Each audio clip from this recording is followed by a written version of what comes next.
রঙ্গিলাতে সবাইকে স্বাগত জানিয়ে আজকের ভিডিও শুরু করছি। নমস্কার বন্ধুরা। কার ভাগ্যে কি আছে আমরা কিছুই জানি না। কখন যে কে কোন পরিস্থিতির শিকার হবে আগের থেকে জানাও সম্ভব নয়। সম্ভব কি, তাই না? অনেক সময় আমরা দেখি বাবা মাকে সন্তানের মৃত্যু দেখতে হয়। কেন এমন হয়? কোন পাপের ফলে এই পরিস্থিতি ঘটে? ধর্মশাস্ত্র থেকে সেই নিয়ে আমি আপনাদের কাছে কিছু কথা শোনাব। এক তো পুত্রের মৃত্যুর কষ্ট পিতামাতাকে সহ্য করতে হয় কেন? অনেক অনেক কুপুত্র যারা মাতা পিতাকে সত্যই কষ্ট দেয়, সেটাও কেন, তাই নিয়ে আজকের আলোচনা। অনেক পুরনো দিনের কথা। কোনো এক সময় দেবলোকে দেবতাদের মধ্যে জ্ঞানগর্ব আলোচনা হচ্ছিল। সেখানে কেউ কেউ প্রশ্ন করছিল, কেউ কেউ তার উত্তর দিচ্ছিল। একসময় অগ্নিদেব প্রশ্ন করলেন, হে দেবগণ, কোন সন্তানের মৃত্যু মাতা পিতার আগে হয় আর কোন পুত্রের দ্বারা মাতা পিতা প্রতারিত হয়, দুঃখ পায়? দেবতাগণ এই প্রশ্নের উত্তর ভাবতে থাকলেন। সত্যই তাদের জানা ছিল না। সবাই ভাবলেন পুত্রের দ্বারা পিতার মৃত্যুর পর দাহ সংস্কার সম্পন্ন করা হয়, কিন্তু কখনো দুর্ভাগ্যবশত যখন পিতার দ্বারা পুত্রের দাহ সংস্কার করা হয় তা বড়ই কষ্টের। সব দেবতারা চিন্তায় পড়ে গেলেন। এমন সময় নারদ মুনির আগমন হয়। সবাই নারদ মুনিকে অভ্যর্থনা জানিয়ে তাকে তাদের চিন্তার কারণ বলেন। নারদ মুনি বললেন, মনুষ্য জীবন পূর্বজন্মের কর্মের ফলের ওপর আধারিত। পুরো না হলেও কিছুটা তো অবশ্যই আধারিত। কিছু এমন কর্ম পূর্বজন্মে কেউ কেউ করে থাকে যার হিসাব ইহজন্মে তাকে দিতে হয়। কর্ম ভবিষ্যৎকে নির্ধারণ করে। ভুল কর্মের শাস্তি অবশ্যই পেতে হয়। নারদ মুনি সঞ্চিত কর্মের কথা সবাইকে শোনালেন। বললেন, পূর্বজন্মের ফল মনুষ্যকে অবশ্যই পেতে হয়। এই সঞ্চিত কর্ম দীর্ঘকালীন হয়। জীবনচক্র প্রবাহিত করে এই সঞ্চিত কর্ম। এই সঞ্চিত কর্ম শুধু যে দুঃখ নিয়ে আসে তা নয়, এর মধ্যে আপনার পুণ্য সঞ্চয়ের যে কর্ম তা আপনাকে সুখেও ভরিয়ে দিতে পারে। একটা জীবনচক্র শেষ হলে আমাদের এই নশ্বর শরীর আমরা পুড়িয়ে ফেলি, কিন্তু কিছু জিনিস যা থেকে যায় তা আমাদের কর্ম। আমাদের আত্মা এই কর্ম নিয়ে ঘোরাফেরা করে। আমাদের আত্মা আর আমাদের আত্মীয়রা কোনো না কোনো সময় একত্রিত হয়। কেউ ছেলেরূপে, তো কেউ মা রূপে, কেউ বন্ধুরূপে, তো কেউ শত্রুরূপে আমাদের সাথে যোগাযোগ অবশ্যই হয়। আমরা যা কর্ম করে থাকি সেই কর্মের হিসেব মেটানোর জন্য জন্ম জন্ম ধরে আমাদের সাথে আমাদের আত্মীয়রা থাকে। দেবতারা এইসব কথার মানে বুঝতে পারলেন না। পিতাকে কেন পুত্রের মৃত্যু দেখতে হয় আর কেনই বা পিতা কুপুত্রের প্রতারণা সহ্য করবে, সেইটার সঙ্গে এই গল্পের এই কথাগুলোর কি সম্পর্ক তা তারা বুঝতে পারলেন না। তারা যখন নারদমুনিকে বললেন এর অর্থ কি, তখন নারদমুনি তাদেরকে একটি গল্প বললেন। গল্পটি এইরূপ: প্রাচীনকালে এক গ্রামে এক কৃষক থাকত। স্ত্রী সন্তান ছাড়া তার আর কেউ ছিল না। পাড়া প্রতিবেশী অবশ্যই ছিল। কৃষকের পুত্রের নাম ছিল নকুল। ছেলে যখন 5 বছর তখন কৃষকের স্ত্রী মারা যান। কিছুদিনের মধ্যেই কৃষক আবার বিয়ে করেন। সেই স্ত্রীর থেকে তিনি একটি পুত্র সন্তান লাভ করেন। তার 2টি পুত্র হলো। দ্বিতীয় স্ত্রীরও মৃত্যু হয়। 2 ছেলে নিয়ে কৃষক সংসার করছিলেন।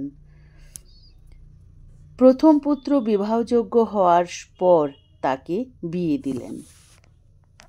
একদিন কৃষকেরও মৃত্যু হয়ে যায়।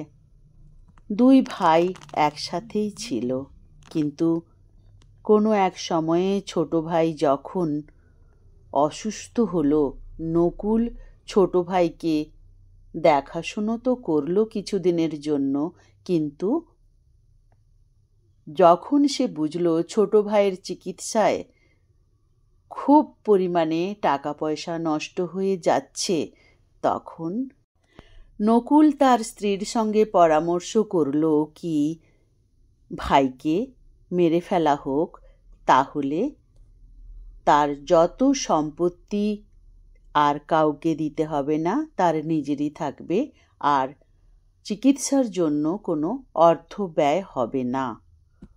নকুলের স্ত্রী কথাটা খুব ভালো করে নিল আর নকুলকে পরামর্শ দিল যে কোনো চিকিৎসকের দ্বারা এই কাজ করা হোক, যাতে পাড়া প্রতিবেশীরা এই কথা না জানতে পারে।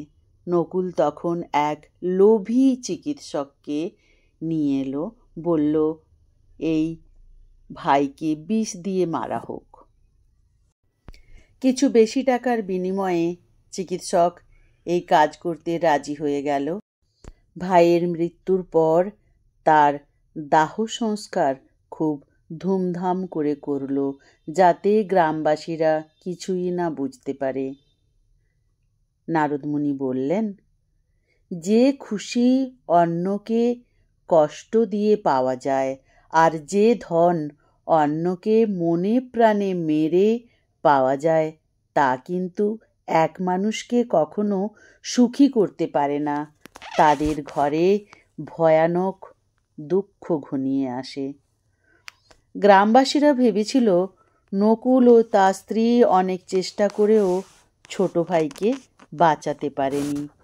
সবার চোখে ভালো সেজে নকুল আর তার বউ খুব ভালো করে জীবনযাপন করতে লাগলো।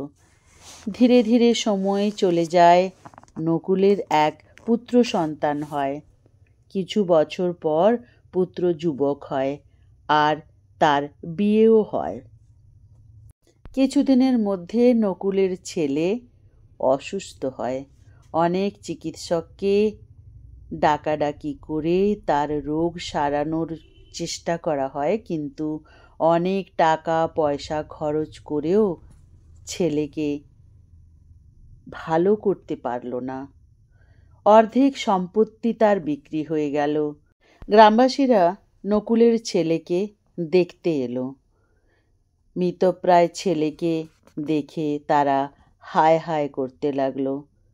গ্রামবাসীদের দেখে নকুল কেঁদে কেঁদে বলল, জানি না ভগবান আমাকে কোন পাপের শাস্তি দিচ্ছে। আর ঠিক তখনই নকুলের ছেলে বলল, ভাই, যা টাকা পয়সা আছে অন্তিম সংস্কারের জন্য জোগাড় কর। নকুল চমকে যায়, বলে, রোগে ভুগে ভুগে ছেলের মাথা খারাপ হয়ে গেছে। ওরে, আমি তোর পিতা। মৃতপ্রায় ছেলে বলে, না ভাই, এই জন্মে আমি তোমার ছেলে হলেও পূর্বজন্মে আমি তোমার ভাই ছিলাম। সেসব দিনের কথা মনে করো। গ্রামবাসীরা বসেছিল আর শুনছিল।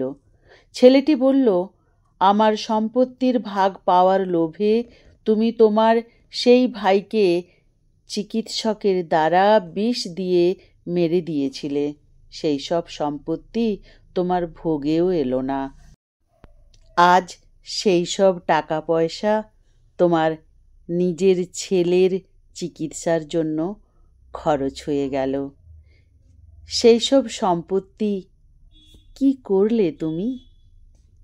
এই শুনেই নকুল কাঁদতে কাঁদতে বলল, আমি এসব কত বড় ভুল করেছি, আমি শাস্তিও পাচ্ছি, আমার সব শেষ হয়ে গেল, আমার ছেলেও চলে যাবে, আমার বৌমাও চলে যাবে। নকুল একটা প্রশ্ন করল তার ছেলেকে, কিন্তু আমি একটা কথা বুঝতে পারছি না, এতে তোমার স্ত্রীর কি দোষ? তুমি মরে গেলে তো তোমার চিতায় তাকে জ্বলে মরতে হবে। তখন সতীদাহ প্রথার চল ছিল। তখন ছেলেটি বলল যে চিকিৎসককে দিয়ে আমাকে মারা হয়েছিল, সেই চিকিৎসক আমার মৃত্যুর 4 বছর পর আকস্মিকভাবে মারা যায়, আর সেই চিকিৎসক একটি কন্যারূপে জন্ম নিয়েছিল। এই সেই কন্যারূপী চিকিৎসক। আমার মৃত্যুর পর তাকেও জীবন্ত জ্বালানো হবে। সবাইকে তার পাপের ফল ভোগ করতে হয়, ইহজন্মে না হলেও পরজন্মে তার ফল অবশ্যই সে ভোগ করে। নারদমুনি বললেন, কৃষক পুত্রের মৃত্যু হলো, আর স্ত্রীরূপী চিকিৎসককেও জ্বালিয়ে মারা হলো। নারদমুনির এই কথা শুনে দেবতারা নারদমুনির কাছে আরও কিছু জানতে চাইলেন। নারদমুনি বললেন, হে দেবতাগণ, 4 প্রকার পুত্র হয়: জামাতা পুত্র, শত্রুপুত্র, উদাসীন পুত্র এবং সেবক পুত্র। কর্ম অনুসারে এরা আপনার ঘরে জন্ম নেয়। প্রথম 2টি পুত্রের মৃত্যু পিতার আগে হয়।